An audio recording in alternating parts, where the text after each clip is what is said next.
Hey everyone, so what? And I'm the so what seamstress. I also am the fixing up sewing machines once in a while. And excuse me, I look like I've been run over by a truck, but that is because I have been busy trying to troubleshoot this wonderful sewing machine that I just received. Yeah, I'm not done yet. Yeah, last sewing machine. I don't know what that means. Anyway, um, I got this workhorse here. It's a Montgomery Ward, and it came without the extension table. Runs as far as the motor works, but one thing is that it can't make stitches. And I started thinking, I said, I need to make a video about when you get a new machine and it's an old machine or it's a used machine, and they say it's as is, no returns, don't know if it works, don't know if it does or doesn't. First thing I do is I check and make sure that I have a variety of different power plugs available, even if it's from my own personal machines, that I can hook it up to try it out. And I did have one because I have another Montgomery Ward, an older model, really heavy one. It's like weighs like 40 pounds. And so I got this one. And so when you get a machine and people say it's frozen, that can mean a lot of things. Frozen can mean something as simple as the thread got caught around the bobbing area and you just have to dig it out and reset the bobbin and needle timing. Because when you get jams in your bobbin casing area, your timing is going to be just totally messed up. So this one, that wasn't the case. Bobbin casing clean. I mean, I can show you. It was like just as spanking clean as it can be. Not a single thread in there, except for the one that I put down in there from when I was checking the timing. I always check the timing first right before I start to do a good cleaning of a sewing machine. I will check the timing. The timing is a little more tedious, and so I'm one of those women who likes to get the tedious thing out of the way first. So that's what I do. So, turned it on, hit the pedal, nice strong motor, but the gears aren't turning. I said, okay, pulled the bottom off. And that's what I'm going to show you after I tell you some items that if you endeavor to unstick or unfreeze your own machine, you just have to have. It just makes the job a whole lot easier. First thing you need is a good pair of bent nose tweezers. Good and sharp. Real, I don't know if you can tell, but these are really tiny.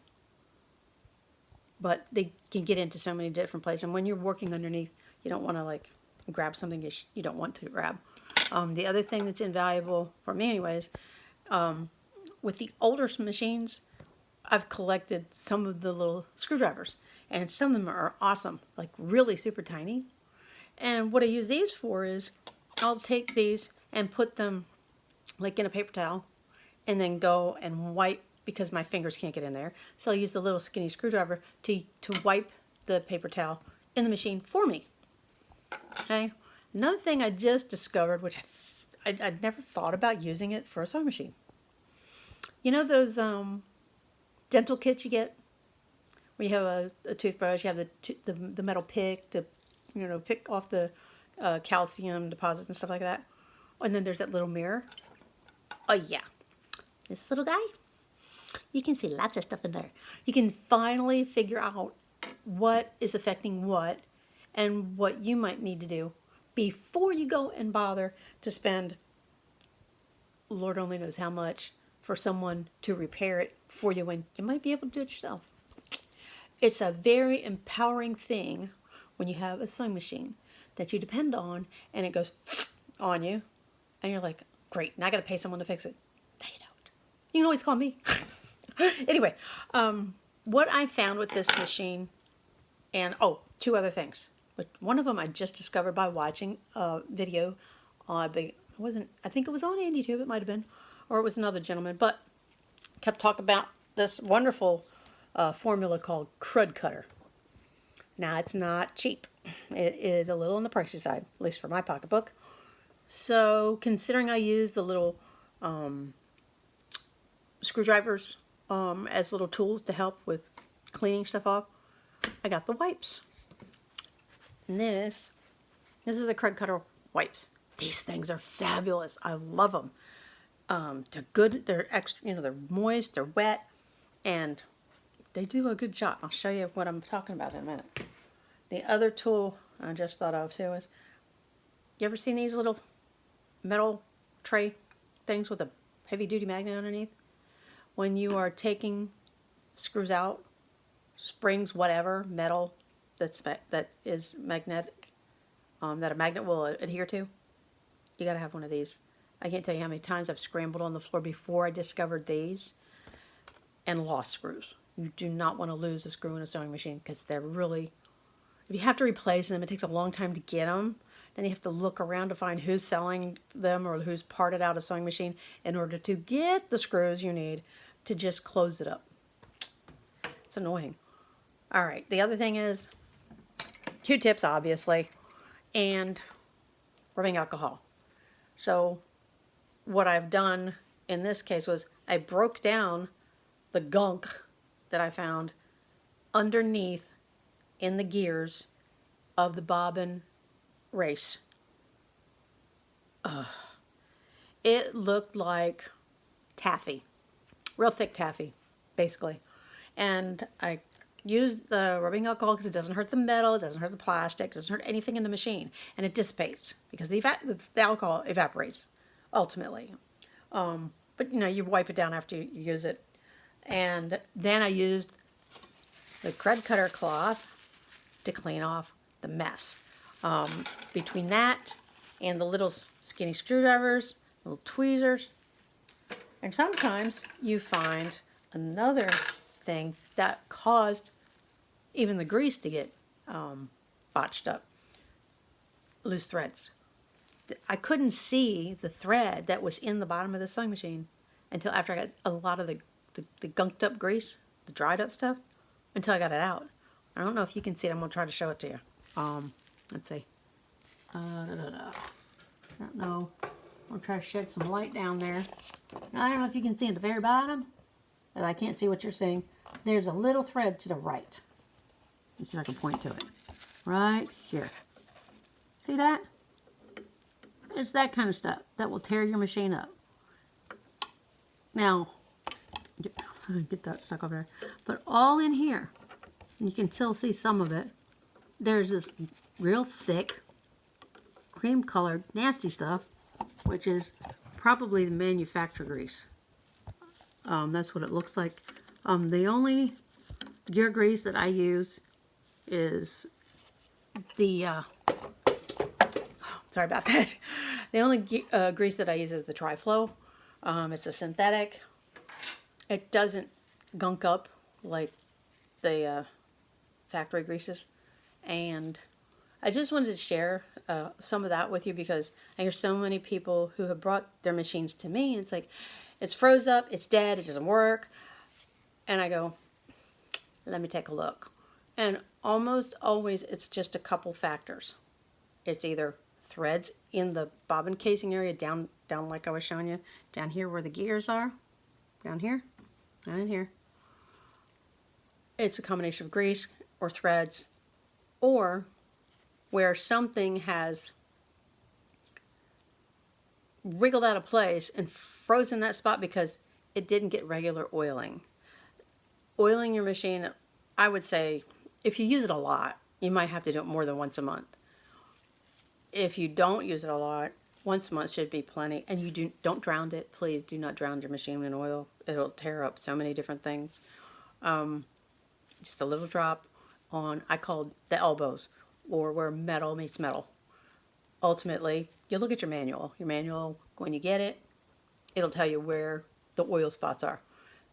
I liked when I had my first sewing machine, and what it said was it had little dots on all the places inside the machine where you didn't have to guess. It's like, oh, there's a red dot. Okay, oil. There's another red dot. Oh, oil. So they don't do that anymore. I get spoiled. I guess we all do it at some point. But yeah, all those tools, the magnet, the tweezers, the little this little guy will help you find what's jamming your machine up. You don't have to use it just for your teeth. It's for looking into hard to find places. Like, I don't know if I can show you how this works. I'm going to try this one time. And you stick this little guy in here. And see, now I can see up under those gears. I can see if there's thread in there, no thread in there, if there's a loose screw somewhere, and I see some gunk in there still that I got to clean out. I'll be darned. But a very, very inexpensive, but wonderful tool to have in your toolbox. I have a little lunchbox. That's my toolbox. And I got all kinds of goodies in there. And for tight spots, make sure I can find mine. I just got them today.